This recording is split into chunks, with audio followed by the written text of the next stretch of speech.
अस्सलाम वालेकुम रहमतुल्लाहि वबरकातुहू।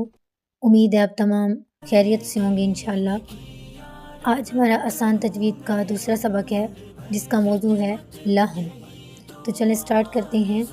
रब्बि इश्रह ली सदरी वयस्सिर ली अमरी वहलुल उक़दतम मिन लिसानी यफ़क़हू क़ौली रब्बि यस्सिर वला तुअस्सिर वतम्मिम बिल खैर वबिका नस्तईन अल्लाहुम्मा फ़क़्क़िहना फ़िद्दीन अल्लाहुम्मा फ़क़्क़िहना फ़िद्दीन।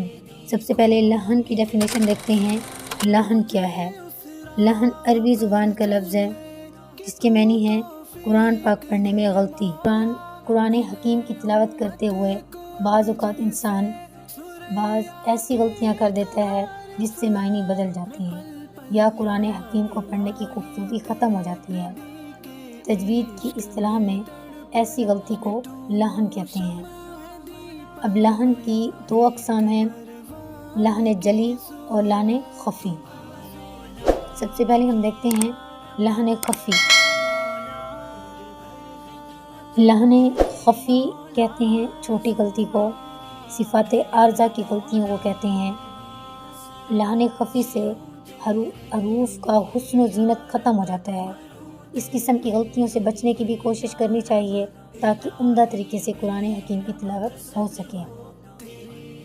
मतलब ये जो लहन ख़फ़ी होती है इसका जो लुग़वी मानी है छोटी और पोशीदा गलती।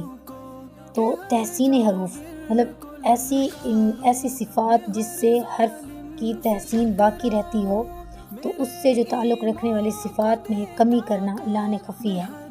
मिसाल के तौर पर तरकीक, तफ़ख़ीम, इख़्फ़ा, इदगाम, इक़लाब और मद वगैरह को गलत अदा करना ये लहन ख़फ़ी में आ जाता है। जैसे एग्ज़ाम्पल है रॉ पर ज़बर या पेश हो तो रॉ को पूर पढ़ना चाहिए, लेकिन अगर इसको बारीक पढ़ देते हैं तो यह लहन ख़फ़ी में आ जाएगा। उस हर्फ की तहसीन बाकी नहीं रहेगी, उस हर्फ की खूबसूरती बाकी नहीं रहेगी। लहन ख़फ़ी का हुक्म क्या है? लहन ख़फ़ी मकरूह है, लेकिन इससे बचना भी ज़रूरी है ताकि तिलावत कुरान पाक को कामिल सेहत के साथ बजा लाया जाए, ताकि जो हरूफ की सिफ़ात का जो हुस्न है वो बाकी रह जाए। इसलिए लहन ख़फ़ी से बचना चाहिए। अब दूसरी किस्म है लहन जली। लहन जली से क्या होता है, मानी तब्दील हो जाते हैं। ऐसी गलती करना बहुत संगीन है और जानबूझकर ऐसे करने वाला जो होता है गुनाहगार होगा। लहन जली की गलतियों से लाज़मन बचने की कोशिश करनी चाहिए और दुरुस्त तरीके पर तिलावत सीखना चाहिए। लहन जली का अगर लुग़वी मानी देखा जाए तो इसका मतलब है बड़ी और नुमायाँ गलती। इस्तिलाही मानी मखारिज और सिफ़ात लाज़िमा और हरकत व सकनात में गलती करना लहन जली कहलाता है। लहन जली की 4 सूरतें होती हैं। सबसे पहली है एक हर्फ के बदले दूसरा हर्फ पढ़ देना, मतलब कि हर्फ के बदलने से मायनी का बदल जाना। जब हम एक हर्फ के बदले एक मखरज उसका अदा गलत करेंगे तो उसका मायनी बदल जाएगा। मिसाल के तौर पर जैसे है कुल का मतलब होता है कह दीजिए। अब यहाँ पे क़ौफ़ को पूर पढ़ना है और इसका मखरज भी और है, तो दूसरा काफ क्या है थोड़ा बारीक पढ़ा जाता है और इसका मखरज भी और है। अगर हम कुल की जगह कुल पढ़ देंगे तो मायने भी तब्दील हो जाएगा। कुल कह दीजिए और कुल का क्या मतलब है खाइए, तो ये अलग से एक मीनिंग बन जाएगा। ऐसे ही वर्ड है अलीमुन। अलीमुन का मतलब क्या है जानने वाला, इसलिए आइन से शुरू होता है। लेकिन अगर हम आइन की बजाय हमज़ा निकालेंगे, अलीम पढ़ेंगे इसको, तो इसका मायने दर्दनाक से बदल जाएगा। अस्तग़फिरुल्लाह। अलीमुन की जगह अलीमुन पढ़ने से अलीमुन का क्या मतलब होता है दर्दनाक। ऐसे ही एक जुमला है अल्लाहुम्मा तहिर क़ल्बी।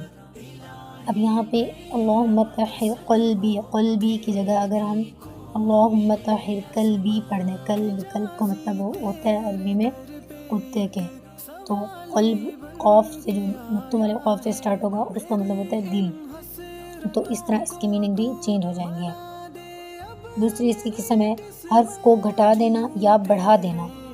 कैसे? जैसे ख़लक़ना, यहाँ पे अलिफ मद्दा के साथ हम पढ़ेंगे ख़लक़ना, ठीक है, इसका मतलब होगा हमने पैदा किया। इसकी जगह अगर हम पढ़ दें ख़लक़ना تو اس کا کیا مطلب ہے؟ ان سب عورتوں نے پیدا کیا، مطلب ہر جو ہم نے حرکت کو گھٹا دیا یا بڑھا دیا تو اس سے اس کا معنی بالکل تبدیل ہو جاتا ہے۔ قول، ٹھیک ہے، لام پر صرف خالی فتح ہے، خالی زبر ہے، تو قول کا کیا مطلب ہے؟ اس ایک نے کہا۔ اب جب ہم اس کو قول پڑھ دیں گے تو اس کا کیا مطلب ہو جائے گا؟ ان دو نے کہا۔ اب یہ بالکل ہی ورڈ جو ہے اس کا میننگ بالکل چینج ہو گیا ہے۔ اسی میں آ جاتا ہے کہ کسی حرف کو کم کر دینا، جیسے عرفہ سے عرفہ پڑھ دیں۔ اب عرفہ کا کیا مطلب ہوگا؟ ان دو مردوں نے جان لیا، عرفہ کا مطلب ہوگا اس ایک مرد نے جان لیا۔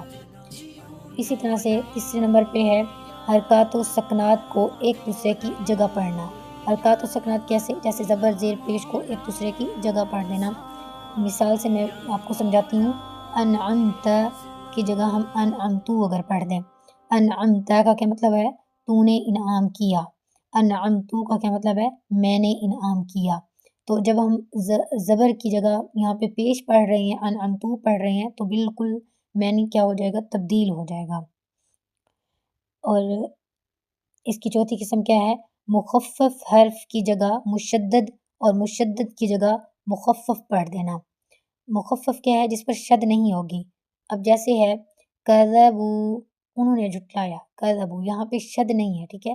تو اب کذبو اگر ہم پڑھ دیں، خود سے شد لگا کر پڑھ دیں، تو اس کا کیا مطلب ہو جائے گا؟ انہوں نے جھٹلایا،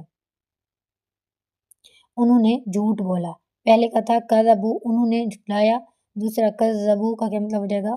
انہوں نے جھوٹ بولا۔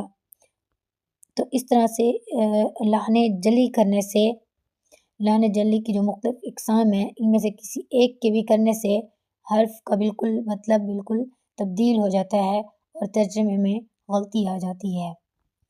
اس لیے لہن جلی کو بڑی غلطی کہتے ہیں۔ اور اس کا حکم کیا ہے؟ لہن جلی کا حکم ہے یہ حرام ہے، کیونکہ تلاوت قرآن پاک میں ایسی غلطی بسا اوقات گناہ کبیرہ کا سبب بنتی ہے، اس لیے اس غلطی سے بالکل ہی بچنا چاہیے۔ لہن خفی مکروہ ہے لیکن لہن جلی حرام ہے۔ تو لہن سے بچنے کے طریقے کیا ہیں؟ سب سے پہلا طریقہ ہے تجوید کے اصولوں کو آہستہ آہستہ سیکھیں، آرام سے سیکھیں، اس کو سیکھنے کی کوشش کریں، ہر ایک مخرج پر وقت دیں، اس کی پریکٹس کریں، بار بار مشق کریں۔ قرآن روزانہ بلند آواز میں پڑھیں تاکہ اپنی غلطی سنائی دے، کسی استاد یا قاری سے اصلاح کروائیں، ہر حرف کے مخرج اور صفت کی مشق کریں۔ قرآن کو ٹھہر ٹھہر کر سوچ کر پڑھنا ہی اصل تلاوت ہے۔ اللہ تعالیٰ ہمارے دلوں کو قرآن کے نور سے منور فرمائیں اور قرآن کی تجوید کو صحیح طور پر سمجھنے کی توفیق عطا فرمائیں۔ ہمیں ان غلطیوں سے بچنے کے لیے تجوید کو اچھے طریقے سے سمجھ کر پڑھنا ہوگا اور ساتھ ساتھ اس کی مشق کرنی ہوگی تاکہ ہم لہن جلی سے بچ سکیں۔ جزاکم اللہ خیرا کثیرا۔